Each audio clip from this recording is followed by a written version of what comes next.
السماوات العلى نصلي ونسلم على سيد الرسل وخاتم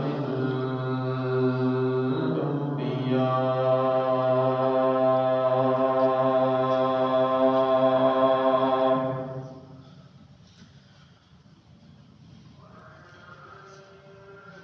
وعلى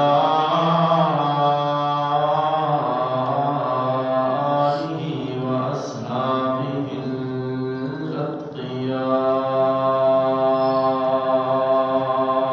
الأتقياء نصلي ونسلم على سيد الرسل وخاتم الأنبياء والمرسلين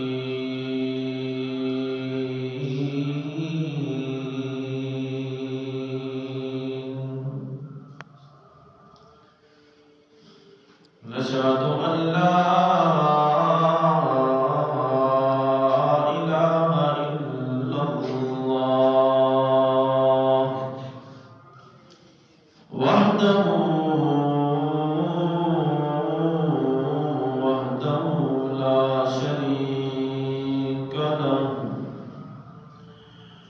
لا شريك له ولا نذير له ولا وزير له ولا بشير له ونشهد أن سيدنا وسندنا وحبيبنا وحبيب ربنا وطبيب قلوبنا محمدا عبده ورسوله أرسله بالحق بشيرا ونذيرا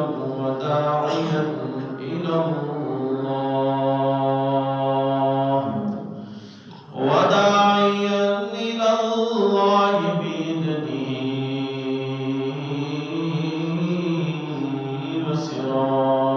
وسراجا منيرا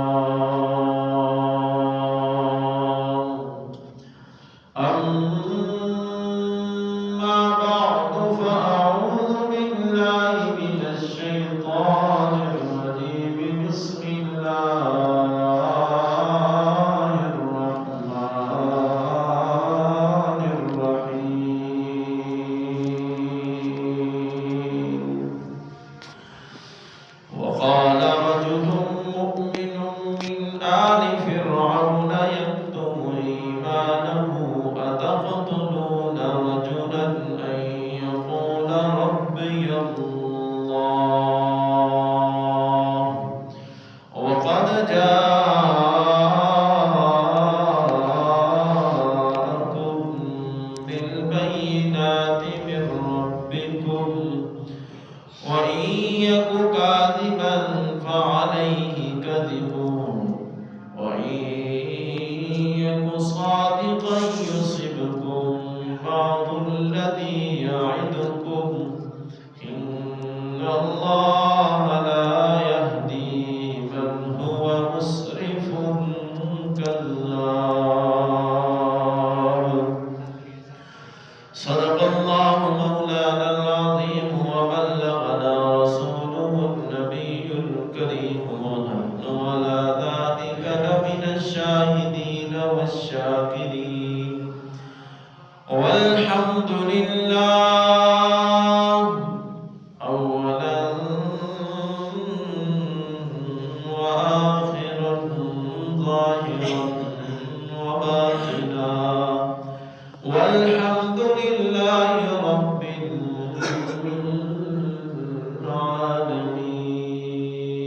العالمين اللهم صل على محمد وعلى آل محمد كما صليت على إبراهيم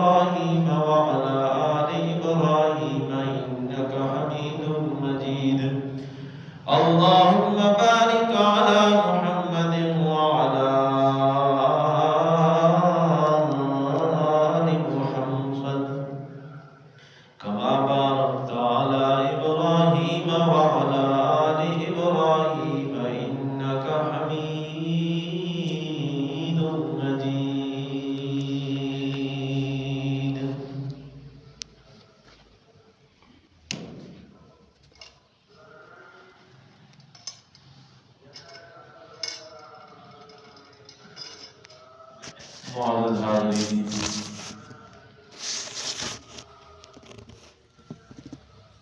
سورہ المومن گزشتہ 2 جمعہ سے مومن اور ایمان کی اہمیت اور اس کی شان آپ حضرات کے سامنے عرض کی ہے۔ دعا ہے رب ذوالجلال سمجھنے کی توفیق نصیب فرمائے۔ سورہ المومن کا نام جو المومن رکھا گیا ہے، وہ نام رکھنے کی وجہ ابھی جو خطبے کے اندر آیت کریمہ آپ حضرات کے سامنے تلاوت کی ہے، یہی آیت بنیاد ہے۔ مومن کا معنی ایمان والا، یقین والا، اور اس آیت کریمہ میں بلکہ اس رکوع کے اندر اللہ رب العزت نے ایک ایمان والے شخص کی، ایک مرد مومن کی تقریر کا بیان کیا ہے۔ یعنی آسانی سے سمجھنے کے لیے یوں کہہ لیں کہ آج کے جمعے کی جو تقریر ہے وہ ایک مرد مومن کی ہے، جس مرد مومن کی تقریر اور بیان رب ذوالجلال کو اتنا محبوب اور پسند آیا کہ تھا وہ نبی اکرم صلی اللہ علیہ وسلم کے زمانے سے کئی 100 سال بلکہ ہزاروں سال پہلے وہ مرد مومن گزرا ہے، لیکن اس مرد مومن نے جو اللہ رب العزت کی توحید کو بیان کیا، جو اس نے حضرت موسیٰ علیہ السلام جو اس وقت کے نبی تھے ان کا دفاع کیا، اور دفاع بھی ایک ظالم جابر حکمران کے سامنے کیا، وہ باتیں اس کی رب کو اتنی پسند آئیں کہ اللہ نے اس کی تقریر کو، اس کے بیان کو، اس کے واعظ کو وحی بنا کر اپنے محبوب نبی محمد رسول اللہ صلی اللہ علیہ وسلم کے قلب اطہر پر قرآن کی صورت میں نازل فرمایا، اور رہتی دنیا تک، قیامت تک کے آنے والے انسان اس مرد مومن کی تقریر کو پڑھتے رہیں گے، کیونکہ تقریر بڑی اہم ہے۔ آج بھی جب بات بھی بڑی اہم ہو تو وہ شائع ہو جاتی ہے، وہ ریکارڈ پہ آ جاتی ہے۔ تو اللہ نے اس مرد مومن کی تقریر کو اس سورہ مومن میں، اور پھر شان دیکھیں کہ اللہ نے اس تقریر کے نام پر ہی، بلکہ اس کے نام پر ہی سورت کا نام رکھ دیا۔ رب نے کہہ دیا یہ مومن ہے۔ اب ہر بندہ جب ایمان اپنا پرکھنا ہو، اپنا ایمان تولنا ہو کہ آیا میں مومن ہوں یا نہیں، میرا ایمان، ظاہر بات ہے ہر بندہ دعویٰ کرتا ہے کہ میں مسلمان ہوں، میں مومن ہوں۔ ایک ہوتا ہے مومن، ایک ہوتا ہے مومن۔ مومن اور مومن میں مومن بننا ہے، مومن نہیں بننا۔ اللہ کے نبی نے مومننے کی اجازت، مومن بننا ہے۔ تو وہ مرد مومن جو ہے اس کی تقریر کیا ہے، اور کیا اس کی باتیں ہیں جو رب ذوالجلال کو اتنی پسند آئی کہ جب حضرت سیدنا موسیٰ علیہ السلام نے کہا، اللہ نے حکم دیا میں موسیٰ، فرعون خدائی کا دعویٰ کر رہا ہے، بڑا ظالم ہے، آپ اس کے دربار میں جائیے اور جا کر اسے توحید کی دعوت دیجیے۔ حضرت موسیٰ علیہ السلام نے دعا مانگی، یا اللہ میرے سینے کو کھول دیجئے، میری زبان میں لکنت ہے اسے ختم کر دیجئے، گرہ کو کھول دیجئے، اور مجھے تعاون کے لیے ایک ساتھی جو میری اہل میں سے ہے وہ دے دیجیے۔ یہاں سے دعوت کا سلسلہ شروع ہوا، حتیٰ کہ چلتے چلتے مقابلے کا وقت آیا۔ فرعون نے جادوگروں کو بلایا، حضرت موسیٰ علیہ السلام نے میدان میں مقابلہ کیا۔ وہ جادوگر بھی ایمان لے آئے۔ اب فرعون نے دیکھا کہ یہ بات تو پھیلتی جا رہی ہے، اور یہ ہر دور کے کافروں کا یہ وتیرہ رہا ہے۔ ظاہری طور پر طاقت ہونا یہ کوئی کامیابی کی علامت نہیں ہے، ظاہری طور پر مال و دولت ہونا یہ کوئی کامیابی کی علامت نہیں ہے کہ میرے پاس مال بہت ہے، میری اولاد بہت ہے اور میرے پاس طاقت اور اختیار بہت ہے۔ اصل کامیابی جو ہے وہ رب کی طرف سے دی ہوئی نعمت ایمان ہے، اور رب کی طرف سے دی ہوئی نعمت قرآن ہے۔ ورنہ کامیابی اگر مال و دولت میں ہوتی تو موسیٰ علیہ السلام ناکام ہو جاتے، قارون کامیاب ہو جاتا۔ کامیابی اگر طاقت اور حکومت میں ہوتی، اختیارات میں ہوتی، تو فرعون وہ کامیاب ہو جاتا، موسیٰ علیہ السلام ناکام ہو جاتے۔ اور ہر دور میں آپ دیکھیں اصل کامیابی جو رب کی طرف سے ہے وہ کیا ہے؟ ایمان کا پختہ ہونا۔ اس لیے قرآن نے کہا نا، اصل کامیابی کن کے لیے ہے؟ فرشتے کن کے لیے دعائیں کرتے ہیں؟ فرشتے کن کے اوپر رحمت بن کر اترتے ہیں؟ وہ قرآن نے صاف الفاظ میں کہہ دیا، ان الذین قالوا ربنا اللہ ثم استقاموا تتنزل علیہم الملائکہ الا تخافوا ولا تحزنوا وابشروا بالجنة التي كنتم توعدون۔ جو بندہ یہ کہتا ہے کہ میرا رب اللہ ہے، میرا مالک اللہ ہے، میرے نفع اور نقصان کا اختیار صرف کس کے پاس ہے؟ اللہ کے پاس ہے، پھر اس پر پکا بھی ہو جاتا ہے، پھر اس پر ڈٹ بھی جاتا ہے، تو فرشتے اس کے لیے دعائیں کرتے ہیں۔ حقیقی مومن تو یہ ہے، اور یہی بات مرد مومن نے بھی کہی، اللہ نے قرآن میں بھی یہی بات کہی، پھر مرد مومن کی تقریر میں بھی ہے۔ پھر جب فرعون نے کہا نا کہ موسیٰ علیہ السلام کا دین اور مذہب تو پھیلتا جا رہا ہے، میری حکومت کو خطرہ ہے، میری خدائی کو خطرہ ہے، تو مشورہ کیا کہ اب طاقتوروں کے پاس آخری حربہ کیا ہوتا ہے؟ ان کو قتل کر دو، راستے سے ہٹا دو۔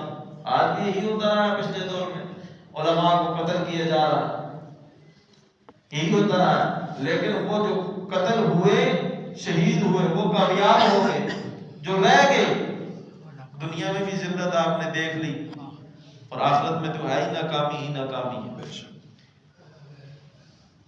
اب جب فرعون نے یہ مشورہ کیا، میٹنگ بلائی، شورا کو بٹھایا کہ یار یہ مذہب بہت جلدی پھیل رہا ہے، لوگ اس کی باتوں میں آ رہے ہیں، یہ اس کی بات مانی جا رہی ہے، میری حکومت کو خطرہ ہے، تو ظاہر بات ہے حاکم جب ایک حاکم ہے تو ساتھ وہ عیاشی میں ہے، وہ ظالم ہے تو ساتھ اس کے جو بیٹھنے والے ہیں وہ بھی اسی راستے پر چلیں گے۔ تو کہا کہ ان کو راستے سے ہٹا دو۔ اب یہاں ایک مرد مومن، قرآن نے اس کا ذکر جس کا کیا ہے، ابھی تک اس نے اپنے ایمان کا اظہار نہیں کیا تھا، ابھی تک اس نے ایمان کو چھپایا ہوا تھا۔ میں نے یاد ہو آپ کو تو پہلے جمعے میں یہ بات کہی تھی کہ ایمان کا تعلق کس کے ساتھ ہے؟ دل کے ساتھ۔ اس کے دل میں ایمان تھا، ابھی تک اس نے اظہار نہیں کیا، ابھی تک لوگوں کو نہیں پتا چلا تھا کہ یہ مومن ہے، دل میں ایمان تھا۔ اب اظہار کا وقت آیا، اور یہی سب سے اعلیٰ جہاد ہے، یہی سب سے۔ آج بعض لوگ علماء پر اعتراض کرتے ہیں کہ مولوی کیوں نہیں جاتے ہیں جہاد میں، میدان میں؟ سب سے اعلیٰ جہاد نبی پاک صلی اللہ علیہ وسلم نے کس کو قرار دیا ہے؟ ظالم اور جابر حکمران کے سامنے کلمہ حق کہنا، اور یہ سعادت بھی اللہ نے علماء دیوبند کو عطا کی۔ پچھلے دور میں آپ نے دیکھا ہوگا، اس کی تو ویڈیو بھی موجود ہے، یہ آپ کی مسجد کے باہر جس عالم دین کا نام لکھا ہوا ہے مفتی عدنان کاکا خیل صاحب، انہوں نے کس کے سامنے بیٹھ کر کلمہ حق بیان کیا تھا اور کیسے للکارا تھا؟ یہ اللہ نے ساتھ دے علماء دیوبند کو، اور یہ جرت اللہ نے علماء دیوبند۔ اب ضروری نہیں ہے کہ ہر عالم ہی کھڑا ہو کے بات کرے گا۔ اب موسیٰ علیہ السلام کی ماننے والے یا آپ کی تابعداری کرنے والے تو اور بھی لوگ تھے نا، اوروں نے بھی بات تو مانی تھی، لیکن ایک نے کلمہ حق کہا، اللہ نے کتنا اس بات کو پسند کیا، قرآن بنا کر اتارا۔ کیا تقریر ہے مرد مومن کی۔ اب قتل کا ارادہ جب ہوا حضرت موسیٰ علیہ السلام کا، تو یہ مرد مومن کھڑا ہوا، قرآن نے ذکر کیا وَقَالَ رَجُلٌ مُؤْمِنٌ مِّنْ آلِ فِرْعَوْنَ يَكْتُمُ إِيمَانَهُ أَتَقْتُلُونَ رَجُلًا أَن يَقُولَ رَبِّيَ اللَّهُ وَقَالَ رَجُلٌ مُؤْمِنٌ مِّنْ آلِ فِرْعَوْنَ يَكْتُمُ إِيمَانَهُ أَتَقْتُلُونَ رَجُلًا أَن يَقُولَ رَبِّيَ اللَّهُ وَقَدْ جَاءَكُم بِالْبَيِّنَاتِ مِن رَبِّكُمْ۔ کہا ایک مرد مومن نے کھڑے ہو کر، توجہ میری طرف کریں، کہا ایک مرد مومن نے فرعون کی مجلس میں کھڑے ہو کر، فرعون سے مخاطب ہو کر، اور شورا کے وزیر مشیر سارے بیٹھے ہوئے، یہ کھڑے ہو کر کھڑا ہوا اور بیان کرنے لگا، دفاع کرنے لگا کس کا؟ اللہ کے نبی کا، حضرت سیدنا موسیٰ علیہ السلام کا۔ کہنے لگا او فرعون اور اس کی پارٹی، سن لو، کیوں اس بندے کو قتل کرنے لگے ہو؟ کیوں اس شخص کو قتل کرنے لگے ہو؟ اللہ نے ساتھ ساتھ تعارف بھی کرایا کہ یہ مرد مومن جو تھا یہ فرعون کا رشتہ دار تھا، یہ فرعون کا رشتہ دار تھا، اس کی آل میں سے تھا، من آل فرعون یکتم ایمانہ۔ ابھی تک اس نے ایمان کا اظہار نہیں کیا، ابھی تک وہ اپنے ایمان کو چھپائے ہوئے تھا۔ کہنے لگا اتقتلون رجلا ان یقول ربی اللہ، اتقتلون رجلا ان یقول ربی اللہ۔ موسیٰ علیہ السلام کا جرم صرف یہی ہے کہ وہ کہتے ہیں کہ میرا رب صرف اور صرف کون ہے؟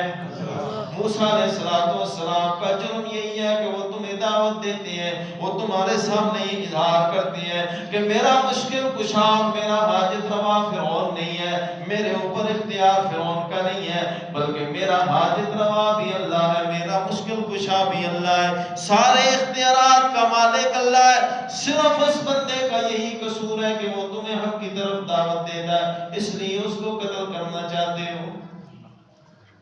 یہ اس نے تقریر کی، اور یہی تقریر حضرت صدیق اکبر رضی اللہ تعالی عنہ نے اللہ اکبر مکہ میں کھڑے ہو کر کی تھی، قریش کو مخاطب کر کے کی تھی۔ اس کو قتل کرتے ہو جو کہتا ہے کہ میرا پالنہار اللہ ہے، اس کو ختم کرنا چاہتے ہو کہ جو کہتا ہے کہ میرا رب اللہ ہے، محمد رسول اللہ صلی اللہ علیہ وسلم کے دفاع میں۔ تو اللہ کو یہ باتیں اتنی پسند آئی، رب نے قرآن بنا کے اتارا، کیا کہا؟ اتقتلون رجلا ان یقول ربی اللہ، اور ویسے ہی نہیں کہتا، ویسے ہی نہیں کہتا وَقَدْ جَاءَكُمْ بِالْبَيِّنَاتِ مِن رَبِّكُمْ۔ ویسے وہ دعویٰ نہیں کر رہا، ویسے وہ رب کی ربوبیت کو بیان نہیں کر رہا، ویسے وہ خدا کی خدائی کو بیان نہیں کر رہا، بلکہ تمہارے پاس واضح دلائل لے کے آیا ہے، اور ایسے دلائل اس نے لائے ہیں، رب کی طرف سے ایسی دلیل لے کے آیا ہے کہ اس دلیل کا، اس کی دلیل کا توڑ تمہارے پاس موجود نہیں ہے۔ تم نے سارے جادوگروں کو اکٹھا کر لیا تھا لیکن پھر بھی توڑ نہیں کر سکے تھے، تمہاری ہار ہوئی تھی۔ وہ دلیل کو ماننے کے بجائے، دلیل کو ماننے کے بجائے تم اس کی دلیل کا انکار کر کے الٹا اسی کو قتل کرنے کے منصوبے بناتے ہو۔ سن لو وَإِن يَكُ كَاذِبًا فَعَلَيْهِ كَذِبُهُ، اگر وہ جھوٹ بول رہا ہے، اگر اس کی بات سچی نہیں ہے، اگر موسیٰ علیہ السلام کی دلیل سچی نہیں ہے، تو اس کے جھوٹ کا وبال اسی پر پڑنے والا ہے، اس کے لیے اس کو قتل کرنے کی کیا ضرورت ہے؟ وَإِن يَكُ صَادِقًا يُصِبْكُمْ بَعْضُ الَّذِي يَعِدُكُمْ اگر وہ سچا ہے اور یقیناً وہ سچا ہے تو یصبکم بعض الذی یعدکم، کیونکہ تمہارے پاس اس کی دلیلوں کا توڑ موجود نہیں ہے، تم اس کی دلیلوں کو توڑ نہیں سکتے ہو جو رب نے اسے عطا کی ہے۔ اگر وہ سچا ہے تو جو وعدہ وہ تمہارے ساتھ کرتا ہے کہ رب کی ربوبیت کو مان لو، اس لیے کہ اللہ نے بھی یہی کہا ان الذین قالوا ربنا اللہ۔ اصل تو سختی پڑتی یہاں سے، اصل تو اختلاف پڑتا ہی یہاں سے ہے۔ ایک بندہ کہتا ہے کہ میرا رب اور میرا پالنہار صرف اور صرف کون ہے؟ یہی تو اختلاف رہا ہے شروع سے لے کر آج تک، مومن کا اور مشرک کا، موحد کا اور مشرک کا، مومن کا اور کافر کا، یہی تو اختلاف رہا۔ مومن کہتا ہے کہ میرا رب اللہ ہے، میرا پالنے والا اللہ ہے، مشرک یہ کہتا ہے کہ نہیں ساتھ اور بھی ہیں، ساتھ اوروں کا بھی کچھ نہ کچھ حق ہے کہ انہوں نے بھی کیا، انہوں نے بھی زودیاں کاٹی ہیں، انہوں نے بھی جو قربانیاں دی ہیں تو وہ بھی کچھ نہ کچھ تو کر، یہی اختلاف رہا۔ قرآن یہ کہتا ہے کہ موسیٰ علیہ السلام کیا کہتے تھے کہ میرا رب صرف اور صرف اللہ ہے۔ موسیٰ علیہ السلام کی دعوت یہی تھی کہ حاجت روا اور مشکل کشا صرف اور صرف اللہ ہی ہے۔ تیرے پاس ظاہری طور پر طاقت ہے لیکن اس کا مطلب یہ نہیں ہے کہ تو معبود ہے، اس کا مطلب یہ نہیں ہے کہ تیرے پاس حقیقی طور پر اختیار ہے۔ اور پھر آگے اس نے مرد مومن کی اس نے تصدیق بھی کی نا، کیا کہا وَإِيَكُ صَادِقًا يُصِبْكُمْ بَعْضُ الَّذِي يَعِدُكُمْ، یہ اسی کی تقریر کا حصہ ہے۔ إِنَّ اللَّهَ لَا يَهْدِي مَنْ هُوَ مُسْرِفٌ كَذَّابٌ، بے شک اللہ تعالیٰ اس کو ہدایت نہیں دیتا جو حد سے آگے بڑھنے والا ہے، جو حد سے آگے بڑھ شادی کر دے تو شادی بھی ٹھیک ہے لیکن کیا کرا برادری بھی ہے جی، یا سب سے آسان دلیل جو اس وقت بھی کافر یہ کہا کرتے ساڑھے پیاؤ دادے مشرک مر گئے، انہوں نے بتایا یہ اس وقت بھی تھا۔ یہی مرد مومن نے کہا ان اللہ لا یہدی، اللہ ہدایت نہیں دیتا، اللہ راستہ نہیں دیتا، مسرف اسراف کرنے والے کو، حد سے آگے بڑھ جانے والے کو۔ آج تمہارے پاس حد موجود ہے رب کا قرآن، آج تمہارے پاس حد موجود ہے میرے محبوب جناب محمد رسول اللہ صلی اللہ علیہ وسلم کی سنت، اس حد کو کراس کر جاؤ گے تو اللہ راستہ دکھاتا ہی نہیں ہے، پھر اللہ سیدھے راستے کی طرف رہنمائی نہیں کرتا، پھر بندہ آگے ہی چلا جاتا ہے، حد سے جو گزر جاتا ہے۔ حد میں رہے گا تو قرآن سمجھ آئے گا، حد سے آگے گزر جائے گا پھر قرآن اس کے دل میں اترنے والا نہیں۔ ان اللہ لا یہدی من هو مسرف کذاب، جو جھوٹا آدمی ہے اس کو اللہ سیدھا راستہ نہیں دکھاتا۔ یا قوم لکم الملک اليوم ظاہرین فی الارض، کیسی اس کی زبان پر تقریر جاری، یا قومی لکم الملک اليوم ظاہرین فی الارض، اور میری قوم، اپنی قوم کو مخاطب کیا کیونکہ فرعون کی حال ویسے تھا نا، رشتہ دار جو تھا، او میری قوم لکم الملک اليوم، آج کے دن تمہاری بادشاہت ہے، آج کے دن تمہارا اختیار ہے زمین پر، آج تو زمین پر تمہاری حکومت چل رہی ہے، لیکن یاد رکھو فَمَن يَنصُرُنَا مِن بَأْسِ اللَّهِ إِن جَاءَنَا، اگر اللہ کی طرف سے کوئی آفت ہمارے اوپر آ گئی کہ تم اللہ کے نبی کو قتل کرنے کا ارادہ رکھتے ہو، اگر اللہ کی طرف سے پکڑ ہمارے اوپر آ گئی، اگر اللہ کی طرف سے کوئی سختی ہمارے اوپر آ گئی تو ان جاءنا، تو پھر کون فَمَن يَنصُرُنَا، پھر کون تمہاری مدد کرے گا، اس لیے کہ رب کے مقابلے میں کوئی تمہاری مدد پھر کر نہیں سکتا۔ رب کی طرف سے پکڑ آ گئی تو پھر کیا کرو گے؟ جب حق بات کو نہیں مانو گے تو پھر رب کی طرف سے پکڑ دو آئے گی۔ مرد مومن کی تقریر ہمیں سکھاتی کیا ہے؟ نبی پاک صلی اللہ علیہ وسلم نے ایمان کے کتنے درجے بتائے؟ ایمان کی فرمایا شعبے 3، اگر برائی دیکھو تو پہلے ہاتھ سے روکنے کی کوشش کرو۔ صاحب اختیار لوگوں کے لیے ہے، یہ نہیں ہے کہ کوئی برائی آپ دیکھو اور آپ ہاتھ سے روکو، ایسے تو فساد ہوگا۔